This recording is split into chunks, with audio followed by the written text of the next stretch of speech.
अभी हमारे पास एक क्वेश्चन है, दूरी तथा गहराई के प्रत्यक्षण में एक नेत्रीय संकेत तथा द्विनेत्रीय संकेत के महत्व का वर्णन करें।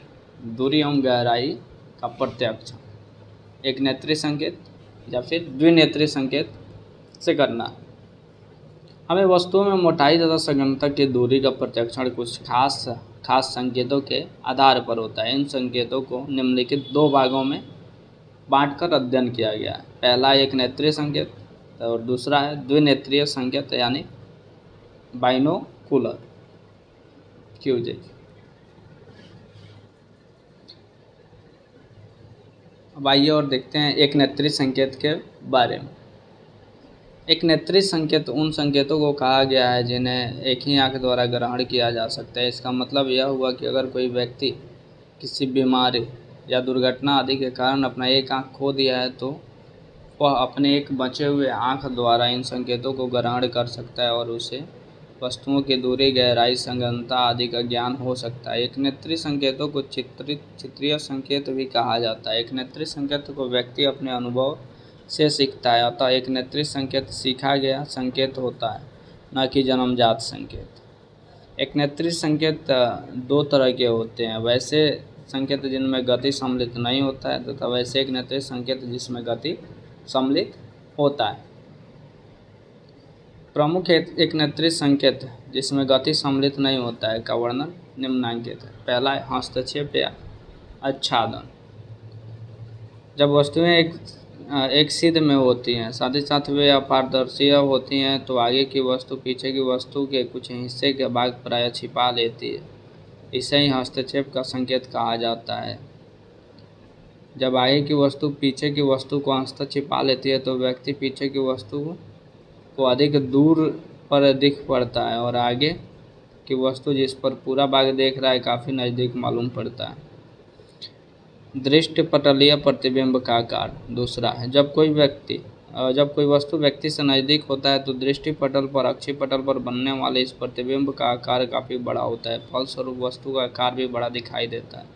एक उदाहरण के लिए उड़ रहे हवाई जहाज़ पर ध्यान दें तो हम पाते हैं जैसे जैसे हवाई नज़दीक आता है वैसे वैसे उसका दृष्टिपटलीय प्रतिबिंब बड़ा होते चला जाता है, फलस्वरूप हवाई जहाज़ आकार में पहले की अपेक्षा बड़ा लगने लगता है। ठीक उसके विपरीत तो वैसे हवाई जहाज़ हमसे दूर होता जाता है, उसका दृष्टिपटलीय प्रतिबिंब छोटा होता है, फलस्वरूप उस हवाई जहाज़ का आकार भी छोटा दिखलाई पड़ने पर लग जाता है। अत्यधिक दूर चले जाने पर मात्र धब्बा के समान दिखलाई देता है, अंत में वह हमारे नज़रों के सामने से ओझल भी हो जाता है। और ये बात हम सब ने महसूस किया ही होगा। तीसरा है रेखीय परिदृश्य।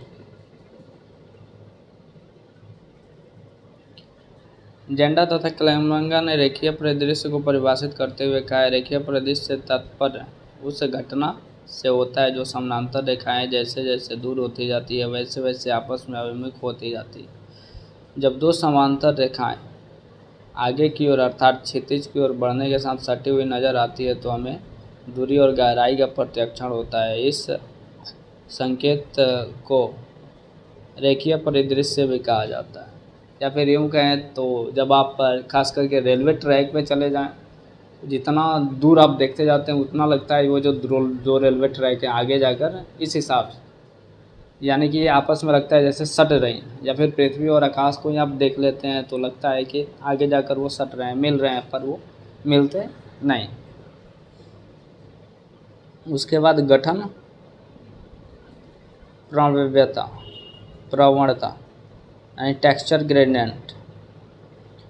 संगठन प्रवणता का संकेत एक ऐसा संकेत है जिसमें रेखीय परिदृश्य तथा आकार दोनों तरह के संकेत सम्मिलित होते हैं। गठन से तात्पर्य वस्तु एवं उसके आकार के क्रमिक परिवर्तन से होता है कि हमने गठन प्रवणता के संकेत पर प्रयोग करके दिखला दिया है कि जब किसी वस्तु के गठन के तत्वों का आकार छोटा होता है तो ये काफ़ी सघन होते हैं। इससे व्यक्ति को दूरी का प्रत्यक्षण होता है, परंतु जब गठन के तत्वों का आकार एक सामान्य होता है तब वे सघन नहीं फैले होते हैं। इससे वस्तु के तत्वों को आपसी दूरी में प्रत्यक्षण व्यक्ति को नहीं होता है। पांचवा है छाया। छाया एक प्रमुख एक नेत्रीय संकेत माना गया है। इसमें के आधार पर हमें गहराई और दूरी का प्रत्याक्षण होता है। छाया संकेत की पूर्व कल्पना यह होती है कि रोशनी वस्तु के ऊपर से आ रही है। इस कल्पना को ध्यान में रखते हुए कहा जा सकता है कि जब वस्तु की छाया दूसरे वस्तु पर पड़ रही हो तो देखने वाले व्यक्ति को दूसरे वस्तु की दूरी पहले वस्तु की दूरी की अपेक्षा अधिक मालूम पड़ती है। किसी वस्तु के आगे पीछे पड़ने वाली छाया से पता चलता है वस्तु कितनी दूरी पर है। सच्चाई यह है कि छाया संकेत द्वारा वस्तुओं के चमक में थोड़ा विभेद या अंतर हो जाता है, जिससे दूरी एवं गहराई का प्रत्याक्षण होता है। इसके बाद वायवीय परिदृश्य यानी एरियल पर्सपेक्टिव। वायवीय परिदृश्य का संबंध भी रोशनी से ही है। वायु में जैसे जैसे रोशनी आगे की ओर बढ़ती है वैसे वैसे उसमें उपस्थित धूल कण एवं नमी के कारण रोशनी में अधिक धुंधलापन तथा फैलाव बढ़ जाता है। इसका परिणाम यह होता है कि तनाव में उपस्थित दूर की पहाड़ियाँ, घर, पेड़ आदि धुंधले, अस्पष्ट तथा साथ ही साथ बैंगनी रंग पर दिखाई पड़ते हैं। उसके बाद सापेक्ष चमकीलापन। अंधेरे में यदि कई वस्तुओं जिनमें चमकीलापन का स्तर असमान होता है, हम देखते हैं अधिक चमकीली वस्तुओं में नज़दीक तथा कम चमकीली वस्तुओं में दूरी पर दिखाई पड़ती है। 8वां है गतिबोधक गहराई संकेत। इस संकेत का संबंध वस्तुओं तथा चमकीली वस्तुओं से है, न कि प्रत्याक्षणकर्ता की गति से। 9वां नंबर है गति। वस्तुओं की गति का प्रत्याक्षण होने के कारण हमें दूरी की गहराई का ज्ञान होता है। इस संकेत की गति को लंबन भी कहा जाता है। इसका सबसे अच्छा उदाहरण चलती रेलगाड़ी की खिड़की या दरवाजे से बाहर की ओर देखने पर मिलता है। चलती गाड़ी के बाहर देखने पर लगता है नज़दीक के पेड़, मकान आदि विपरीत दिशा में भागते जा रहे हैं, या दूर पेड़ पौधे, मकान उसी दिशा में भागते प्रतीत होते। हालांकि सच्चाई यही होती है कि न तो नज़दीक के पेड़ पौधे, मकान आदि भाग रहे हैं, न तो दूर कहीं। परंतु जब व्यक्ति को ऐसा प्रतीत होता है तो उसे वस्तुओं की दूरी और नज़दीकी का स्पष्ट प्रत्याक्षण होता है। इसके बाद दूसरा नंबर है द्विनेत्रीय संकेत। द्विनेत्रीय संकेत उन संकेतों को कहा जाता है जिनके उपयोग के लिए दोनों आँखों का होना आवश्यक है।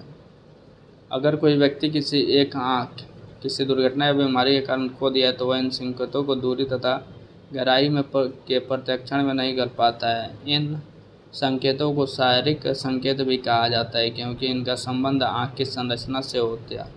स्वभावतः इस तरह का संकेत जन्मजात होता है, न कि व्यक्ति अपने अनुभव द्वारा जीवन काल में सीखता है। और इसको 3 भागों में बांटा गया है। पहला भाग है समायोजन। इस संकेत को कुछ मनोवैज्ञानिकों ने एक नेत्रीय संकेत है जिसमें गति सम्मिलित नहीं होता है की भी श्रेणी में रखा है।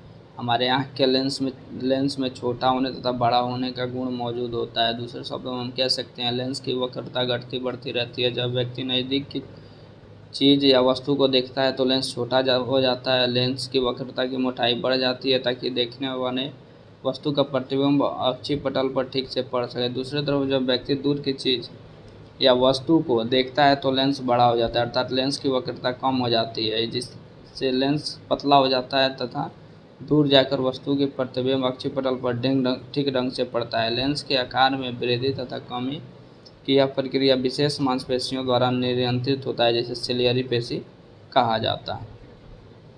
दूसरा है अभिबिंदुता या अपारसिता।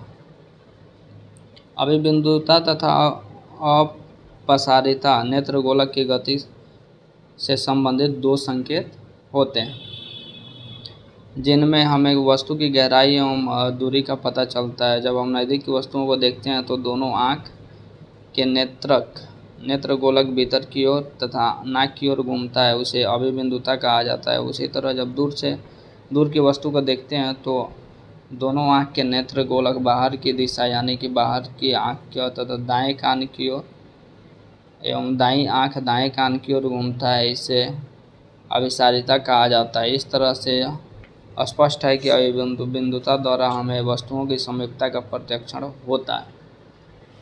द्विनेत्री विभिन्नता या अक्षीय पटलीय विभिन्नता। जब व्यक्ति किसी वस्तु को देखता है तो इसकी प्रतिमा आँखों के अक्षीय पटल पर अलग अलग बनता है। इन दोनों प्रतिमाओं जैसे वस्तु व्यक्ति से नज़दीक आता जाता है वैसे वैसे अक्षीय पटलीय विभिन्नता बढ़ती जाती है। दूसरी तरफ यदि व्यक्ति दूर होता जाता है तो उसमें उत्पन्न द्विनेत्रीय विभिन्नता कम होती जाती है। स्पष्ट हुआ कि अक्षीपटलीय विभिन्नता द्वारा व्यक्ति को वस्तुओं की दूरी का प्रत्यक्षण होता है। इस तरह से हम निष्कर्ष पर पहुंचते हैं कि दूरी तथा गहराई का प्रत्यक्षण एक नेत्रीय संकेत तथा द्विनेत्रीय संकेत दोनों पर के आधार पर होता है। वास्तविकता यह है कि हम दोनों तरह के संकेतों का जब उपयोग करते हैं तो दूरी एवं गहराई का परिशुद्ध प्रत्यक्षण होता है।